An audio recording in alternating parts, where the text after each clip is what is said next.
और जैसा कि आज हम बार बार आपको बता रहे हैं कि पश्चिमी मीडिया इससे पहले भारत को बहुत सालों तक, वर्षों तक भारत को कंट्री ऑफ स्नेक चार्मर्स यानी सपेरों का देश कहता आ रहा था। और जब भारत आर्थिक तरक्की करने लगा और दुनिया की बड़ी आर्थिक ताकत के रूप में नजर आने लगा, जब ऐसा वक्त आ गया जब भारत की कंपनियां पश्चिमी कंपनियों को खरीदने लगी, जब ऐसा वक्त आ गया जब भारत की कंपनियां ब्रिटेन की कंपनियों को खरीदने लगी, तो पश्चिमी मीडिया ने भारत को दंगों और नफरत का देश कहना अब शुरू कर दिया है। भारत की ब्रांडिंग करना शुरू कर दिया है और यह कहना शुरू कर दिया है कि भारत में असहनशीलता है, भारत एक इनटॉलरेंस वाला देश है जहां का माहौल ठीक नहीं है। और दुर्भावना से भरी इस सोच का करारा जवाब देना आज बहुत जरूरी है। यह भी बात बहुत अफसोस की है कि हमारे देश के ही कुछ नेता पाकिस्तान में बैठकर ऐसी बातें करते हैं जो भारत सरकार की खुद की नीतियों के खिलाफ है।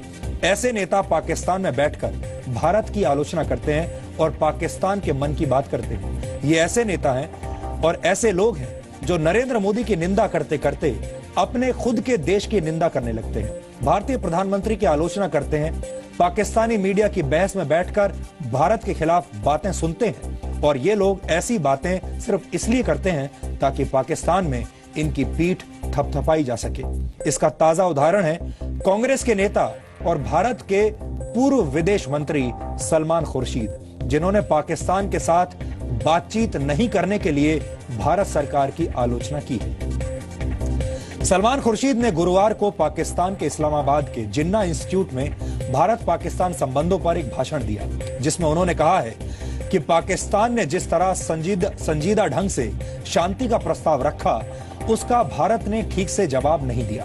यानी सलमान खुर्शीद की अगर माने तो पाकिस्तान शांति के सफेद कबूतर उड़ा रहा है और भारत इन सफेद कबूतरों को निशाना बना रहा है। सलमान खुर्शीद ने नरेंद्र मोदी के शपथ ग्रहण समारोह में आने के लिए पाकिस्तान के प्रधानमंत्री नवाज शरीफ की तारीफ भी की और कहा कि नरेंद्र मोदी अभी भी स्टेट्समैन बनना सीख रहे हैं। सलमान खुर्शीद ने आतंकवाद के खिलाफ पाकिस्तान की लड़ाई की भी तारीफ की है। अब जरा सोचिए, ये उस नेता के विचार हैं जो खुद भारत का विदेश मंत्री रह चुका है।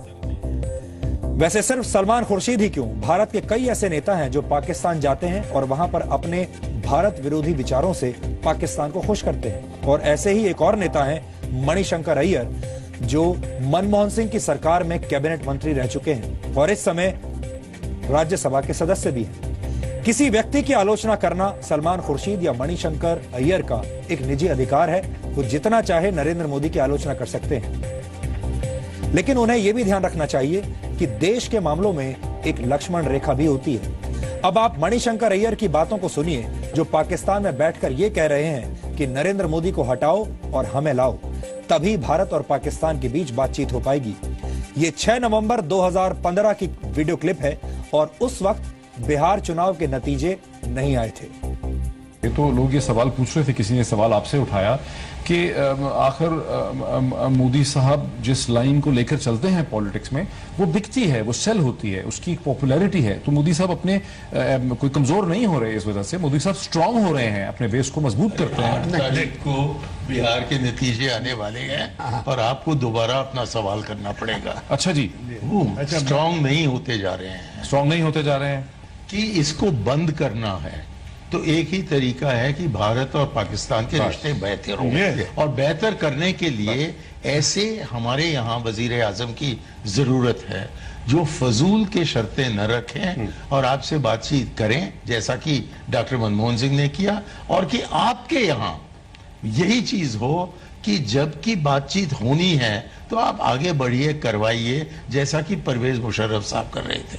हमारे सामने एक मिसाल है कि जबकि प्रेसिडेंट मुशर्रफ जो फौज के आदमी थे और हमारे डॉक्टर मनमोहन सिंह थे, तब 3 साल जारी रही हमारी आपसी बातचीत। मणिशंकर साहब, अब जो जिस जगह पे आके खड़े हो गए हैं, स्टक हो गए हैं, अब इसमें से निकलने का क्या तरीका होगा? हमें ले आइए, इनको हटाइए। अच्छा, तो इनको तो आप ही हटा सकते नहीं है, तो इनको तो आप ही हटा सकते हैं। हाँ, हम हटाएंगे, लेकिन तब तक जरा आपको भी इंतजार करना होगा। हमें ले आइए, इनको हटाइए।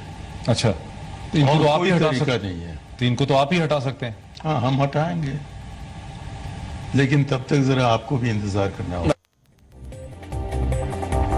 तो आपने देखा मणिशंकर अय्यर क्या कह रहे हैं यहाँ पर। वो कह रहे हैं कि हमें ले आइए और अगर हम आ गए यानी कांग्रेस की सरकार आ गई तो भारत पाकिस्तान के रिश्ते बिल्कुल ठीक ठाक हो जाएंगे। मणिशंकर अय्यर एक डिप्लोमेट रह चुके हैं, विदेश नीति को अच्छी तरह से समझते हैं, कैबिनेट मिनिस्टर रह चुके हैं यहाँ भारत में, इस वक्त राज्यसभा के सदस्य हैं और जाहिर है इतने बड़े व्यक्ति का पाकिस्तान में जाकर ऐसा बोलना अपना एक वजन रखता है। सलमान खुर्शीद भारत के विदेश मंत्री रह चुके हैं और यहां पर मणिशंकर अय्यर और सलमान खुर्शीद जैसे नेता ये भूल रहे हैं कि नरेंद्र मोदी पर व्यक्तिगत हमला करते करते वो खुद अपने देश की छवि को नुकसान पहुंचा रहे हैं। ये अच्छी बात नहीं है। ऐसी आदतों से विपक्ष के नेताओं को बचना चाहिए, खासतौर पर जब उनकी बात अपने देश के बाहर सुनी जा रही हो।